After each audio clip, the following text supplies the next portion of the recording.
Ryan Reynolds here for, I guess, my 100th Mint commercial.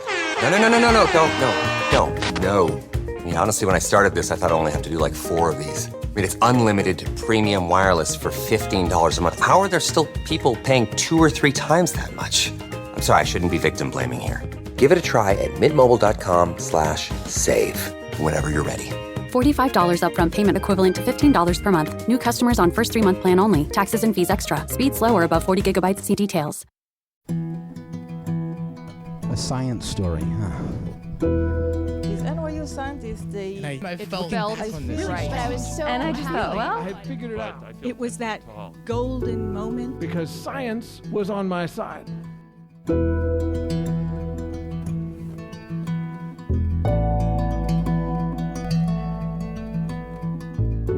Hey everyone, welcome to the Story Collider, where we bring you true personal stories about science. I'm your host, Misha Gajewski, and this week we have kind of a spooky episode. Obviously not in the traditional Halloween ghosts and goblins sense. We're not really a ghost story kind of show, but sometimes real life is just as scary, if not scarier. Like what's scarier, forgetting that you have an assignment due tomorrow or 2 evil ghost twins? Or what about having an experiment go all wrong and now you can't graduate? Or a virus takes over the entire world and makes everyone stay inside for days on end and you can't leave your house without a mask and everyone is freaking out and too soon? Either way, I would say those things are way scarier than zombies or witches turning you into a toad. In fact, I think being a toad might not be so terrible some days. What I'm trying to say is the things you never anticipated happening are sometimes hella scary. So, happy Halloween? Anyway, our first story is from Esther Stone. It was recorded in the before times at Caveat in New York City in September 2018. The theme that night was Game Changer.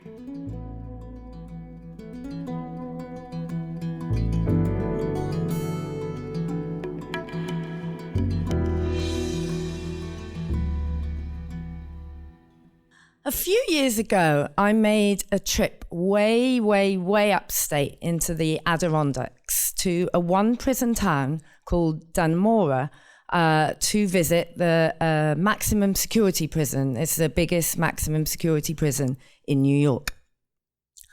I was accompanied by a very snappily dressed clinical psychologist and a cameraman whose faded jeans and trainer combo showed a lifelong disrespect for fashion.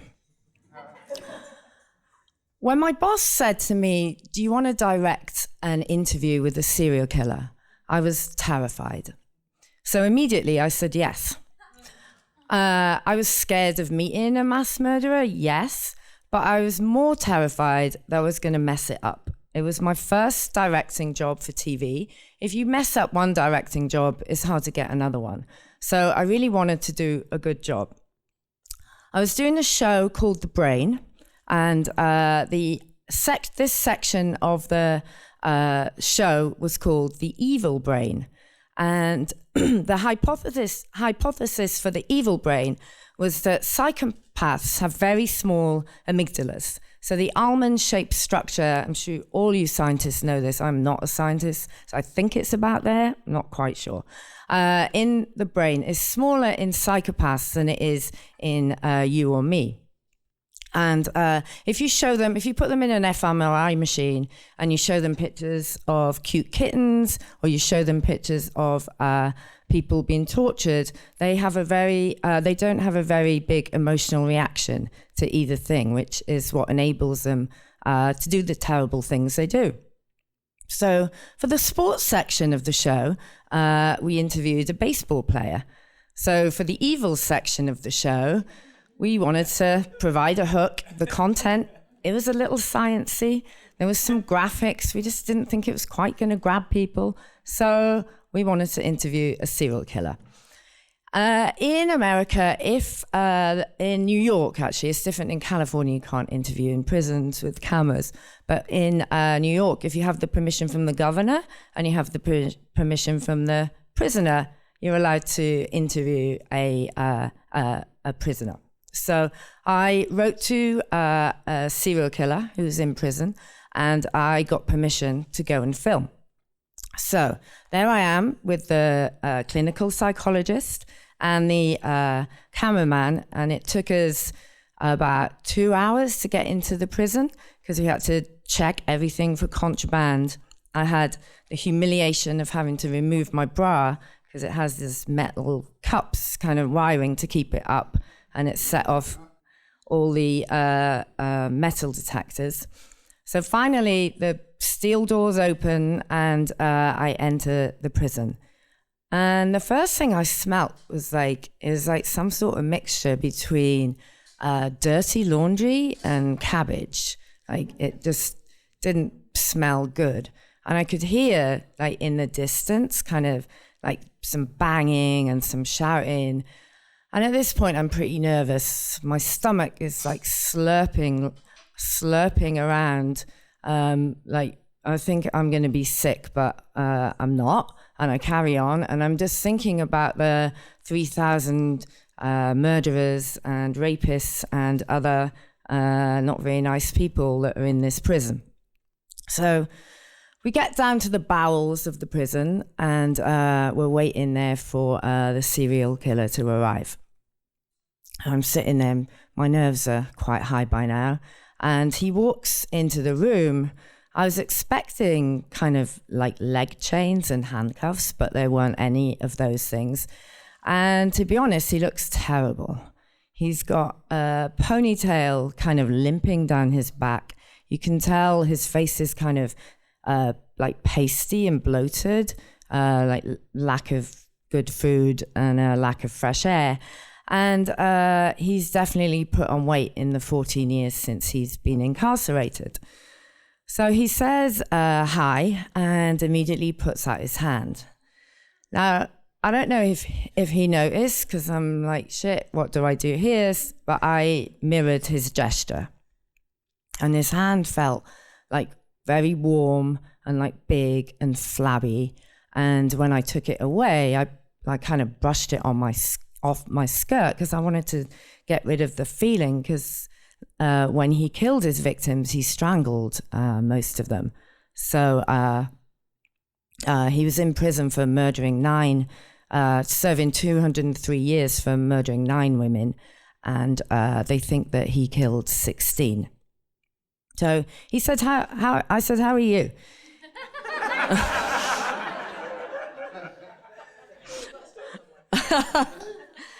He said, "It's like being a dog in here." He said, "I spend most of the time asleep, and then the rest of the time is frenetic activity." I said, "It's a bit like that when I worked at the checkout in my local supermarket." And to which he laughed and said, "Yeah, but I think there's more fights than there were at your local supermarket, hopefully." And then I laughed, and then I realized I was creating this rapport with him.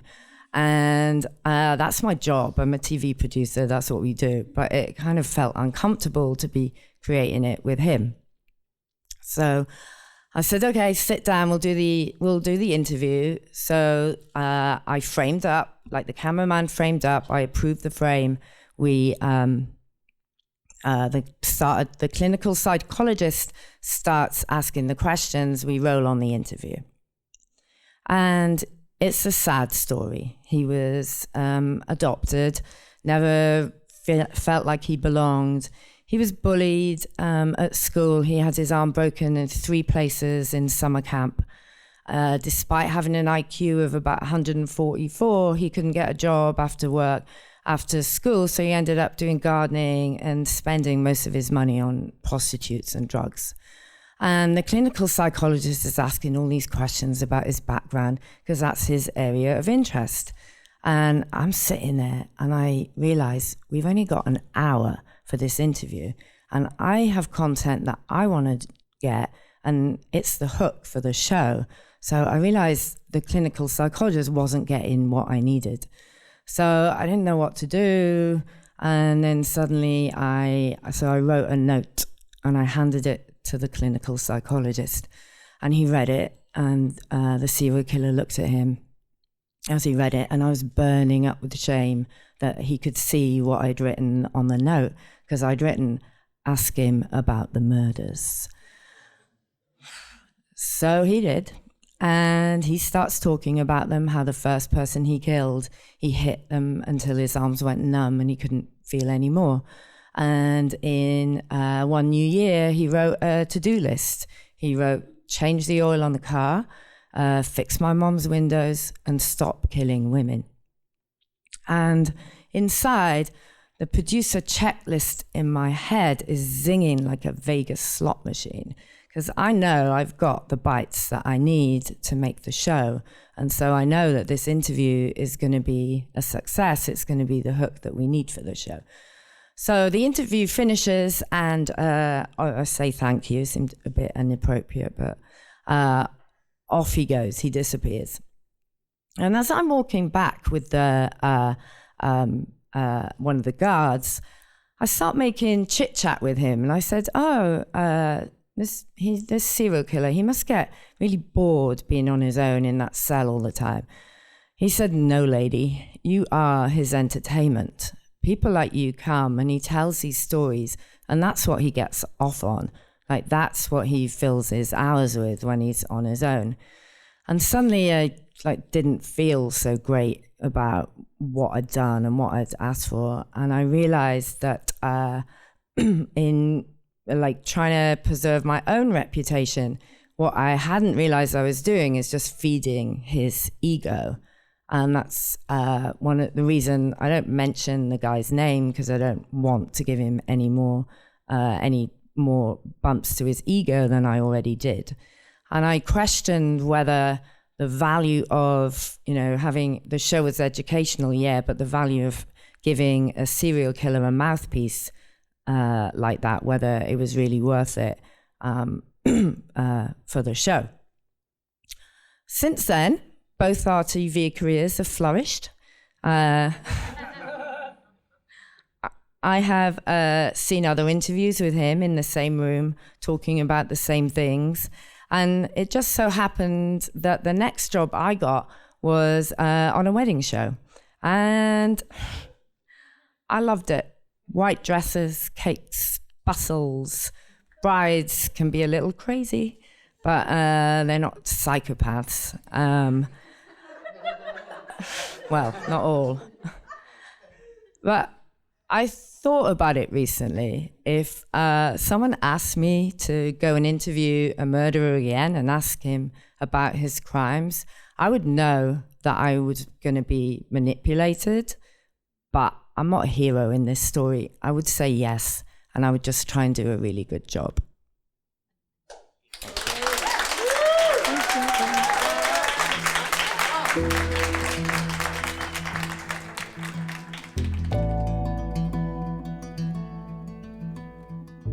That was Esther Stone. Esther Stone is a London transplant who fell in love with New York. Switching continents sparked a career change from IT to TV. Now she's a producer with a wide range of credits, including documentary, The Brain, Mysteries at the Museum, and the ever-popular wedding staple, Say Yes to the Dress. Her work has brought her into contact with royalty, neuroscientists, psychopaths, and a lot of white dresses. Okay. Before we continue with today's episode, a couple of reminders. We have tons of live shows coming up in November, starting with our first live online show in partnership with the World Health Organization. On November 2nd, 3 infodemic managers share their own personal experience about managing the infodemic during the time of COVID-19. It's free to attend and will be hosted by our very own Lily B. and Kent Whipple, so register at storyclatter.org/shows. Also coming up in November, we're back at Jewel Box Theater in Seattle, and we'll be in Boise, Idaho on November 10th. We're also going to be back in the UK, in London, as well as New York City, Washington, D.C., Chicago, and more. You can check out storyclatter.org/shows for tickets, and if you enter promo code ScienceStory at checkout, you'll get 10% off your tickets. That's SCINCE Story, all one word, for a 10% discount, just for being a podcast listener. And because we love seeing you at our shows. If you'd like to learn more about how to tell a science story, check out storyclatter.org/education.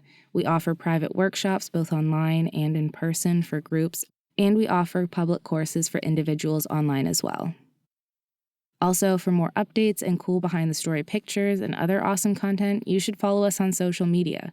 We're on Instagram, Twitter, Facebook, and TikTok. Find us at Story Collider. And finally, if you're a fan of this podcast, and if you, like us, believe in the power these stories have to reveal the humanity behind science, to change our understanding of how science happens and who it belongs to, please consider donating to The Story Collider at storycollider.org/donate. Also, if you're fed up with listening to ads on the podcast, you can always sign up to our Patreon at patreon.com/thestorycollider. Our Patreon supporters receive an ad-free version of this podcast, as well as occasional bonus episodes and other gifts. We're so grateful to everyone who helps make our work possible. What's the best way to learn a new language? Immersion. But sometimes that's not in the cards. But you can still learn a language the second best way, and that's with Babbel. Now, I might only be 1 week into learning German with Babbel, but I'm so excited to start being able to speak German with my mom. With Babbel, you can learn everything you need to have real-world conversations, and all it takes is just 10 minutes a day. One study found that using Babbel for 15 hours is equivalent to a full semester at college, which is bonkers. But Babbel is conversation-based learning with science-backed cognitive tools like spaced repetition and interactive lessons created by real language teachers and voiced by real native speakers. So here's a special limited-time deal for our listeners. Right now, get up to 60% off your Babbel subscription, but only for our listeners at babbel.com/story. Get up to 60% off at babbel.com/story. Spelled BABBEL.com/story. Rules and restrictions may apply. Our second story today is from Sara Mazrouei. It was performed at Paminar Cafe in Toronto in September 2022. The theme that night was Flying High.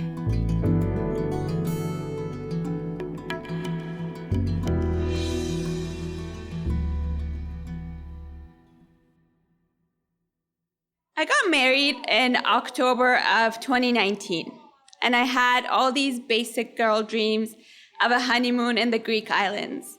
White houses on the hills, hotels with infinity pools. This was my favorite part of wedding planning because I love traveling. I love getting on planes. But I should say that as much as I love traveling and getting on planes, I have an unhealthy obsession with Mayday, the airplane crash investigation show.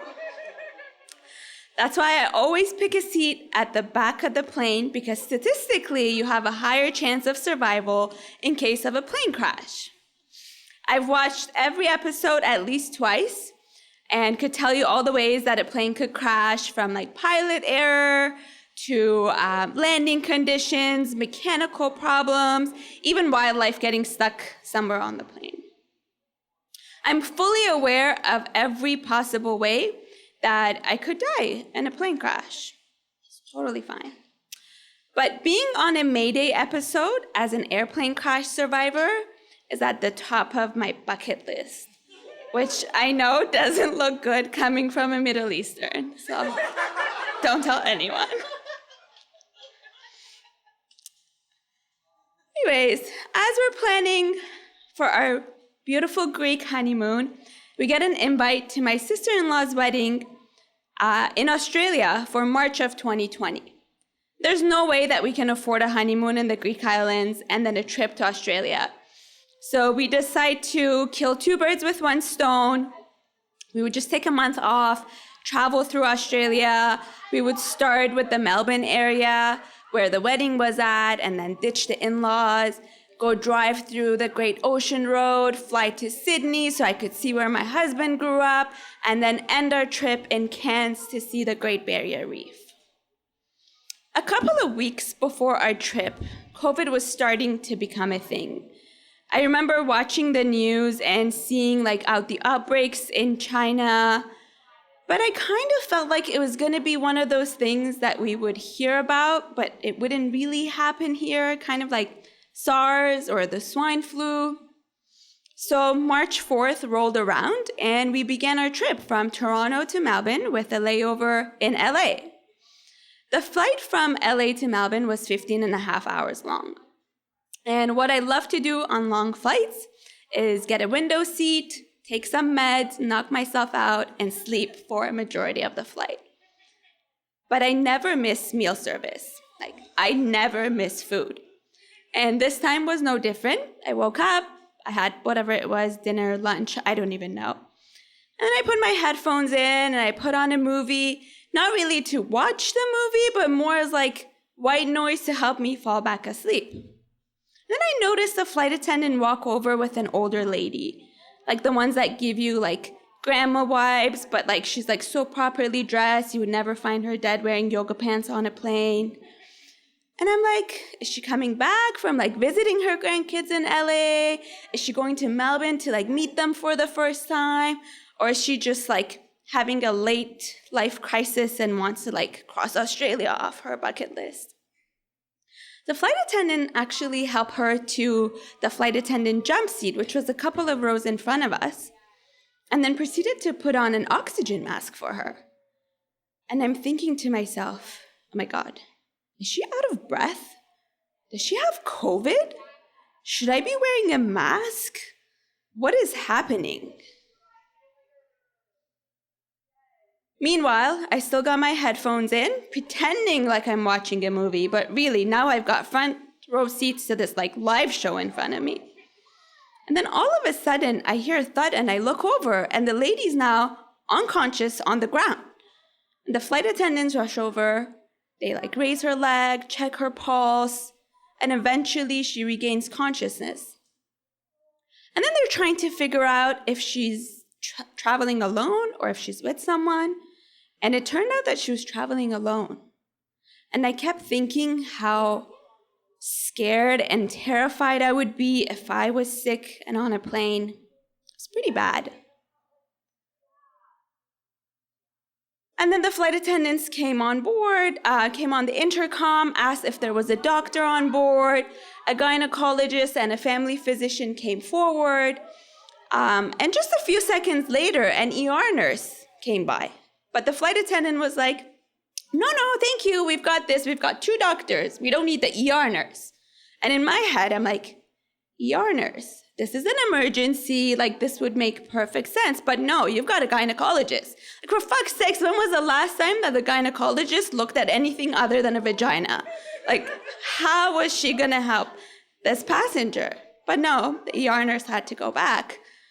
And then my angry thoughts got interrupted at the sight of these doctors pulling out a defibrillator and starting CPR on the now unconscious woman. They kept rotating, doing CPR. A few minutes later, the flight attendant came over, asked one of the doctors if she could go up to the cockpit to update the control tower. And I remembered from one of the Mayday episodes that if you have a really sick passenger on board, you could have a Mayday call and you could have an emergency landing at a nearby airport. So I got really excited. I'm like, we're gonna have that Mayday call. I look over at my screen to see where the little plane is, where the nearest airport is. And as far as I could see, it was just ocean. It was just water, and absolutely nowhere to land.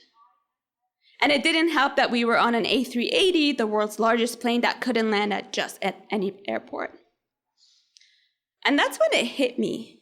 She was either going to regain consciousness or she was going to die on this flight right in front of my eyes.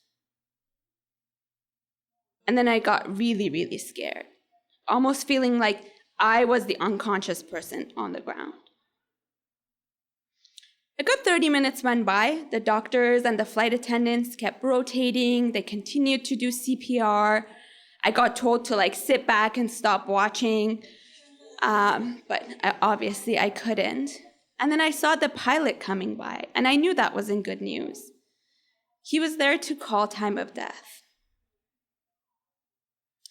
And then they moved her body, and they laid her on a row of seats just a few feet from us, covered her up with a blanket to make it look like she was sleeping. And then the flight continued. Now, for the remainder of the flight, I tried to watch a movie, fall back asleep, but I really couldn't. All I could do was just keep looking over at her white, lifeless feet dangling out in the aisle. I shed a few tears, and then I'm like, okay, I'm probably making everybody else around me uncomfortable, so maybe I shouldn't cry. And I just kept playing the whole thing in my head over and over, hoping that it was just a bad dream, which happens to me often when I've watched like a couple of Mayday episodes before going to bed. The flight continued for a few more hours. Eventually we landed. Flight attendants came on the intercom once we landed and asked all passengers to remain seated so that the paramedics could get to a passenger that wasn't feeling well. Not that she was dead, not that she had been dead for like the past few hours. No, she just wasn't feeling well.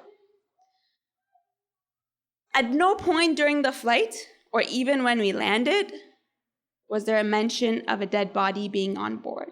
And it just made me think of like, how many other dead bodies had I ever like flown with? Out of all the ways that I knew I could die on a plane, I never thought that this could be a possibility. For your heart to just stop beating and for you to just stop breathing while the plane was in perfect condition. Thank you.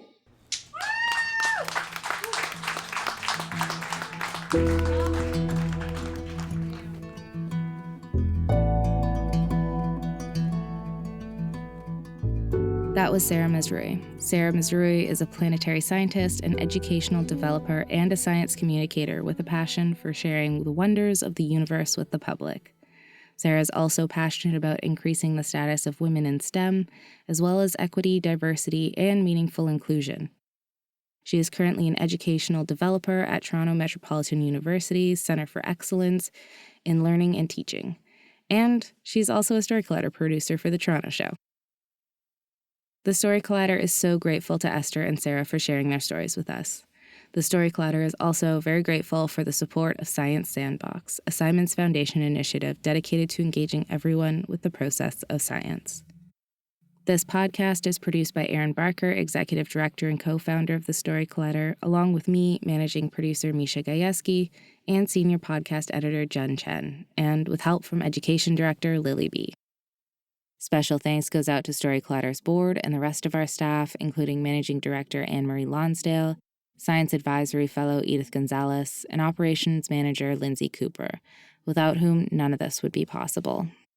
The stories featured in today's episode were from shows produced by Paula Croxton and Tracy Rowland, and Sara Mazrouei and me, Misha Gajewski, respectively.